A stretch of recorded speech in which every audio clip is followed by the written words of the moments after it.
వి gold trusted gold buyers తాకట్టులో ఉన్న బంగారాన్ని విడిపించి ఈ రోజు ఉన్న మార్కెట్ ధరకే కొనబడును. మరిన్ని వివరాలకు సంప్రదించండి 7771077720. సాయిబాబా లీలలు. అయితే నిన్న తిరుపతిలో ఓ ఇంట్లో సాయిబాబా విగ్రహంలో నుంచి కూడా ఆ విభూది రాలుతున్నటువంటి విధానం మనం ఆర్టీవీ ఎక్స్క్లూజివ్గా చూపించడం జరిగింది. అయితే తిరుపతిలో అనేక మంది కూడా ఆ వార్తను చూశారు, చాలామంది కూడా ఆనందాన్ని వ్యక్తం చేశారు. ఇది మహా అద్భుతం అంటూ కూడా తెలియజేసినటువంటి పరిస్థితి. అయితే ఇది నిజంగానే ఈ యొక్క కలియుగంలో ఇలాంటి వింతలన్నీ కూడా ఏదో ఒక సంకేతం ఇవ్వడానికి ఇలాంటి సంఘటనలు కూడా జరుగుతూ ఉంటాయనేసి కూడా అనేక మంది అభిప్రాయపడుతున్నటువంటి పరిస్థితి కూడా ఉందనే చెప్పాలి. ప్రస్తుతం మనం తిరుపతిలో ఉన్నటువంటి ఒక సాయిబాబా ఆలయం వద్దకు వచ్చాము. ఇప్పుడు కొంతమంది భక్తులు కూడా ఉన్నారు, ఒకసారి వాళ్ళతో మాట్లాడేటువంటి ప్రయత్నం చేద్దాం. అంటే ఈ విధంగా విభూతులు రావడం అన్నది అది దేనికి సంకేతం భావిస్తున్నారు? అంటే మన భక్తి ఎంత ఉందో దాంట్లో తెలుస్తుంది. మనకి ఎంత భక్తి ఉంటే అంత భక్తి నిరూపణ అనమాట. దేవుడు మనకు ప్రసాదం ఇస్తున్నాడు, అది విభూతి అనకూడదు, మనం దాన్ని ప్రసాదంగా స్వీకరించాలి. ఇక్కడ శరత్ బాబుజీ గారి చేత నిర్మించబడిన సిద్ధి సాయిబాబా టెంపుల్ ఇక్కడ ఉండేది తారమం దగ్గర. ఇక్కడ కూడా చాలామంది భక్తులు వస్తుంటారు. ఇక్కడ కూడా దేవుని నమ్మిన వాళ్ళకు ఆయన ఏదో ఒక రూపంలో సహాయం చేస్తూనే ఉన్నాడు. ఆయన ఒక మనిషిగా వచ్చి జన్మించాడే కానీ ఆయన నిజంగా ఒక దైవ స్వరూపం. ఆయన్ని ఎవరైతే భక్తితో శ్రద్ధతో పూజిస్తారో వాళ్ళ కోరికలన్నీ కూడా ఆయన తప్పకుండా తీరుస్తాడు. ఇప్పుడు ఒక ఇంట్లో ఒక బాబా విగ్రహం నుంచి విభూతి రాలిందంటే వాళ్ళకి దేవుడు ప్రసాదం ఇస్తున్నాడు అనమాట. ఆ ప్రసాదం స్వీకరించి వాళ్ళకు భక్తులకు అందరికీ పంచిననుకోండి, వాళ్ళకి అందరికీ కూడా ఆ ప్రసాదం చేరుతుంది. దానివల్ల వాళ్ళ యొక్క భక్తికి ముక్తి ఏర్పడినట్లు అవుతుంది అనమాట. అది బాబా పైన ఉండే భక్తి ఎంతో ఉంటే దానిపైన విలువ తెలుస్తుంది అన్నమాట. అది విషయం. అంటే దాన్ని వ్యతిరేకించే వాళ్ళు కూడా లేకపోలేదు, కొంతమంది అపోహనో లేకపోతే ఇంకోటి అనే వారు కూడా ఉండే ఉంటారు. అయితే ఈ రకంగా ఈ కలియుగంలో ఇది వీరబ్రహ్మేంద్ర స్వామి తెలియజేసినట్టుగా కాలజ్ఞానంలో ఈ యొక్క కలియుగంలో ఏదైతే చేసేటువంటి పాపాలకు నిదర్శనంగాను ఏదో ఒక సంకేతం. గతంలో కూడా మనం తిరుపతిలో చూసాం, ఒక శివాలయంలో ఒక చిన్న శివాలయ లింగానికి కంటి రూపం ఏర్పడడం, పెద్ద ఎత్తున కూడా భక్తులంతా కూడా అంటే ఒక క్షణపాటి ఆ స్వరూపాన్ని దైవం చూపిస్తుంది. దీన్ని ఏ రకంగా భావించాలంటారు? దీన్ని మనం భక్తి కొద్దీ మనం చూసామనుకోండి, దీంట్లో మనకు దేవుడు మనకు ప్రత్యక్షమై మనకి ఏదో ఒక రూపంలో మనకు ఆయన యొక్క స్వరూపాన్ని మనకు చూపిస్తున్నాడు. దీన్ని అగెనిస్ట్గా మాట్లాడే వాళ్ళు మాట్లాడతారు, కానీ వాళ్ళకి తెలియని విషయాలు చాలా ఉన్నాయి, అందువల్ల వాళ్ళు ఆ విధంగా మాట్లాడుతున్నారు.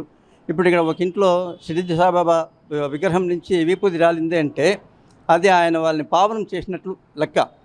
దాన్ని నమ్మిన వాళ్ళు గ్యారంటీగా వాళ్ళకి ఇంకా వేరే విధంగా కూడా ముక్తి కలుగుతుంది. ముక్తి కలిగేదానికి గాను వాళ్ళు ఆ దేవుణ్ణి ఆయన దేవుడిగా భావించి ప్రార్థిస్తుంటారు. వాళ్ళు ప్రార్థించిన కొలది వాళ్ళ కోరికలు తీరుతాయి, వాళ్ళకి ఎటువంటి కష్టాలు ఉండవు, సుఖాలు అనుభవిస్తారు. ఎవరైతే దాన్ని వ్యతిరేకంగా భావిస్తారో వాళ్ళ వరకే అది. కొన్నాళ్ళకి వాళ్ళు కూడా మారుతారు, తప్పకుండా మారుతారు. ఇది ఈ పోతులూరి గారు చెప్పినటువంటి మహిమల్లో ఇది ఒకటి అనమాట. ఇదివరకే రీసెంట్గానే ఒక ఇంట్లో వేప చెట్టులో మామిడి కాయలు పూసింది, ఎంతోమంది పోయి చూశారు. అది నిజంగానే మామిడికాయలే అవి, అది వేప చెట్టే.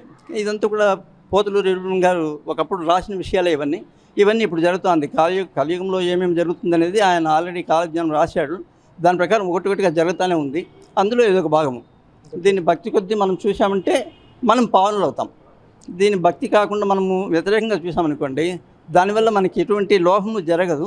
కాకపోతే వెనకటికి మనం భక్తితో మారుతాం. దీని ఒక మార్గం మాత్రమే మనకు. ఈ మార్గంలో నడుచుకున్న కొద్దీ మనము ముక్తిని పొందుతాం. ప్రజెంట్ ఉన్నటువంటి ఈ కాలంలో అనేక పరిస్థితులు చూస్తున్నాం, అనేక రకాలైన సంఘటనలు జరుగుతున్నాయి. ఈ రకంగా ఈ కలియుగంలో కూడా ఆ యొక్క మానవత్వాలు మంట కలుస్తున్నటువంటి తరుణంలో ఇలాంటి సూచికలను భావించాలా? ఇది పూర్వజన్మ సుకృతం అన్నమాట. పూర్వజన్మ సుకృతంతో మనం ఇప్పుడు ఈ జన్మలో సుఖాన్ని అనుభవిస్తున్నాము, కొందరు కష్టాలు అనుభవిస్తున్నారు. దానికి కారణం ఏమంటే వాళ్ళు పూర్వజన్మలో చేసినటువంటి పాపం యొక్క ఎఫెక్టు ఈ జన్మలో వాళ్ళు అనుభవిస్తున్నారు. ఇప్పుడు తల్లి బిడ్డని కొడతా ఉందంటే ప్రేమతో కొడతా ఉంది. అది తప్పుగా భావించుకున్న వాళ్ళు తప్పు, కానీ అది తప్పు కాదు. ప్రేమ లేకపోతే తల్లి కొట్టదు. ప్రేమ ఉంటేనే ఆమె బిడ్డ తల్లిని కొట్టేది కూడా జరుగుతూ ఉంది. అది కూడా పూర్వజన్మ యొక్క సుకృతం అన్నమాట. పూర్వజన్మలో వాళ్ళు తల్లిదండ్రులు వీళ్ళకి బిడ్డలుగా పుట్టిండి వీళ్ళ దగ్గర దెబ్బలు తిన్నారు. ఇప్పుడు వీళ్ళు వాళ్ళ తల్లిదండ్రులుగా పుట్టి వాళ్ళు వీళ్ళ దగ్గర దెబ్బలు తింటున్నారు. ఇదంతా కాలం యొక్క స్వరూపం. ఇది దీనికి మనం ఏం చేయలేం. మరొక మహిళ పెద్ద ఆమె ఉన్నారు, ఆమె సాయిబాబా భక్తురాలంట. అమ్మ చెప్పండి, ఈ చూశారు మీరు ఆ బాబా విభూతి రాలడం విగ్రహంలో నుంచి, మీకు ఎలా అనిపిస్తుందమ్మా? చాలా కాల క్రితమే చూసినా నాన్న. అది ఎక్కడంటే కోటర్స్లో, వినాయక నగర్ కోటర్స్లో చూసినాను. 77, 78లో చూశానన్నమాట. మా ఆయన అప్పుడు కడపలో ఉన్నారు, నాకు పిల్లలు లేరు అప్పట్లో. నేను అక్కడ చూసినానన్న. చూసిన తర్వాత నేను ఎక్కువ సాయిబాబాను కొలుస్తాను, బ్రహ్మంగారిని కొలుస్తాను. ఆయన చెప్పేది ప్రతి ఒక్క విషయము ప్రపంచంలో జరుగుతూనే ఉంది. ఇప్పుడు ఈ రకంగా విభూది రావడం అన్నది మీరు ఎన్నో చూసుంటారు, మీ వయసుకి ఎన్నో పరిస్థితులు చూసుంటారు, ఎన్నో తెలుసుంటాయి, విషయాలన్నీ తెలుసుంటాయి. అంటే ఈ కలియుగంలో ఇలాంటి వింత పోకడలు అన్నది ఏ రకంగా సంకేతం అని భావిస్తున్నారు? అంటే నేటి తరానికి ముందు తరానికి చాలా వ్యత్యాసం ఉంది. గతంలో ఉన్నటువంటి ఆ యొక్క అనుబంధాలు, ఆ యొక్క మమతలు వేరు, ఇప్పుడున్నటువంటి పరిస్థితులు వేరు. ఈ యొక్క దైవం లీలను ఏ రకంగా భావించాలంటారు? లేదని చెప్పడానికి లేదు నాన్న, ఏ విషయం కానీ దైవం లేదని చెప్పడానికి లేదు. ఆయన మనలాగానే మానవుడు అన్నమాట. స్వామి కూడా మనలాగా మానవుడు. ఆయన తప్పనిసరిగా కొలవాల్సిందే. మా ఇంట్లో పిల్లలందరూ సాయిబాబాని కొలుస్తారు నాన్న, మా ఆయన కూడా అందరూ కొలుస్తాము.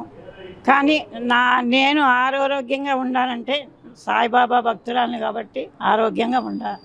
ఎన్ని సమస్యలు వచ్చినా కూడా ఆ సమస్యలు నాకు తీరిపోతూ ఉంది. ఇప్పుడు ఆ విభూది రావడం మీరు నమ్ముతారా? అంటే సోమవారి నుంచి రావడం తప్పనిసరిగా నమ్ముతా. ఎందుకంటే నేను 76, 77లో నేను అక్కడ కోటర్స్లో చూసినాను కాబట్టి తప్పనిసరిగా నమ్ముతా. Thank you. చూస్తున్నాం. మరికొంతమంది భక్తులు ఉన్నారు, వాళ్ళతో కూడా మాట్లాడేటువంటి ప్రయత్నం చేద్దాం. సార్ చెప్పండి, ఏదైతే ఆ విగ్రహం మీరు చూశారు, ఆ విభూది అన్నది ఆ సోమవారి నుంచి రావడం అనేది మీరు ఎలా చూస్తున్నారు, దాన్ని ఎంతవరకు నమ్ముతారు? ఓం సాయిరామ్. మేము ఇప్పుడు చూసిన దానికి పూర్తిగా 100% 100% మేము నమ్ముతాము. మేము సాయి భక్తులము. ఎల్లప్పుడూ సాయితో మాకు అనుసంధానం ఉంటుంది. ఇక్కడ కూడా మా శ్రీ సాయిబాబా టెంపుల్లో కూడా నిత్యము కైంకర్యం చేస్తూ ఉంటాము. ఇక్కడ కొలిసిన వాళ్ళకి కూడా కోరిన బంగారమే, అనుకున్నది అనుకున్న పనులు జరుగుతాయి. ఇక్కడ ఎలాంటి ఇది లేకుండా, భేషజాలాలు లేకుండా భక్తులు కూడా ఇంకా ఎక్కువ అవుతా ఉన్నారు. రాంగ సాయిని ఎప్పుడు మేము నమ్ముకుంటున్నాము. సాయి భక్తులకి మేము కృతజ్ఞత. మీరు ఎలా చూస్తున్నారు? అంటే విభూది రావడం అనేది అది ఏ రకంగా, అంటే ఒక దేవుడు ఒక సూచిక ఇవ్వడమా, లేకపోతే ఏంటిది? ఒక అనుభూతి స్వామి సాయి అనుభూతితో వస్తూ ఉంది. అంతేగాని సాయి కృప, ఎవరైతే సాయికి కృపకు పాత్రలు అవుతారో వాళ్ళ ద్వారా స్వామి కూడా మనకు ఆ విభూతి రూపంలో చూపిస్తాడు. అది ఓం సాయిరామ్. మీరు చెప్పండి. అంటే ఆ విభూతి వచ్చేదాన్ని కూడా కొంతమంది తప్పుపట్టే వాళ్ళు ఉంటారు, నమ్మని వారు ఉంటారు, నమ్మేవాళ్ళు అనేక మంది ఉండొచ్చు. మీరు ఎలా చూస్తున్నారు? శ్రీ సచ్చిదానంద సద్గురు సాయినాథ్ మహారాజ్ की जय. సద్గురు శ్రీ సాయినాథుని శరద్ బాబూజీకి జై. తిరుపతిలో వెలిసిన శ్రీ ద్వారకామాయి మందిరం నుండి మేము ఇక్కడ సాయి భక్తులుగా మేము మాట్లాడుతున్నాం. ఇది బాబా గారి నిజ స్వరూపం అని మనం అందరూ కూడా తెలుసుకోవాలి.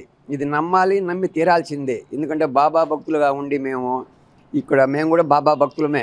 మేము ఇప్పుడు బాబా మందిరంలో మేము ఇక్కడ మందిరం పెట్టినప్పటి నుంచి ఆయన ఎన్నో కోరికలు మాకు ఎన్నో నెరవేర్చినారు. అలాగనే వచ్చే భక్తులకు కూడా అన్ని వాళ్ళు కోరిన కోరికలన్నీ కూడా నెరవేరుస్తూనే ఉన్నాడు ఈ బాబా మందిరంలో. బాబా గారికి నిజ స్వరూపం అనేది ఇది ఒక నిదర్శనము. ఇది నమ్మాలి, నమ్మి తీరాల్సింది కూడా. మేము అందరినీ కూడా మేము బాబా భక్తులుగా మేము కోరుకుంటున్నాము. ఈ బాబా గారి గురించి చెప్పాలంటే ఎంతో చరిత్ర ఉంది. ఇది నిజ స్వరూపమే అని తెలుసుకోవాల్సిన కారణంగా మేము కూడా మరీ చెప్తున్నాము. ఇప్పుడు ఆ ఇంట్లో ఆ విగ్రహానికి రావడం అంటే గతంలో కూడా ఆ ఇంట్లో పటానికి వచ్చింది లైట్గా, తర్వాత ఇప్పుడు ఏకంగా విగ్రహానికి పూర్తిగా ఆ విభూది ఉత్పన్నం అవుతున్నటువంటి పరిస్థితి. అంటే దీన్ని దేని సంకేతం అని భావిస్తున్నారు? మేము ఇక్కడ నిజంగా మేము కూడా మా బాబా మందిరంలో చూసినాము. మా బాబా గారికి ఇక్కడ అభిషేకం చేసిన తర్వాత మేము బాబానంతా తుడిచిన తర్వాత ఇక్కడ బాబా గారికి మళ్ళా ఆ తేమ అట్నే ఉండింది. ఆ నిదర్శనానికి ఇది ఒక నిదర్శనం ఇది.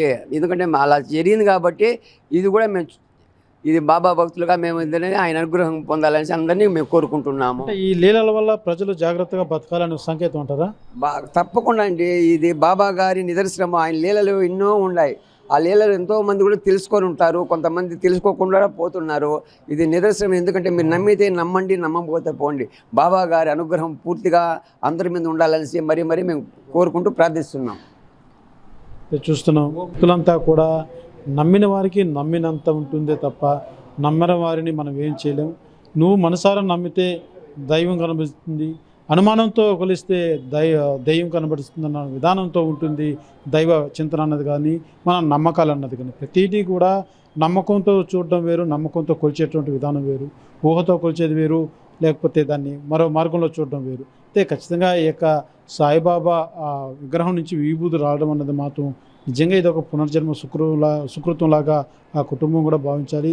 అది చూసిన వారికంతా కూడా ఆ మోక్షం కూడా కలుగుతుందంటూ కూడా భక్తులంతా ఆనందం తెలియజేస్తున్నటువంటి పరిస్థితి. ఏదైతే కలియుగంలో జరుగుతున్నటువంటి ఏదైతే అనేక ఆకృత్యాలు జరుగుతున్నటువంటి నేపథ్యంలో దైవం ఒక సంకేతంగా ఏదో ఒక మూలన ఏదో ఒక సందర్భంలో కనువిప్పు కలిగేలాగా కొన్ని సూచికలు చేస్తూ ఉంటారు.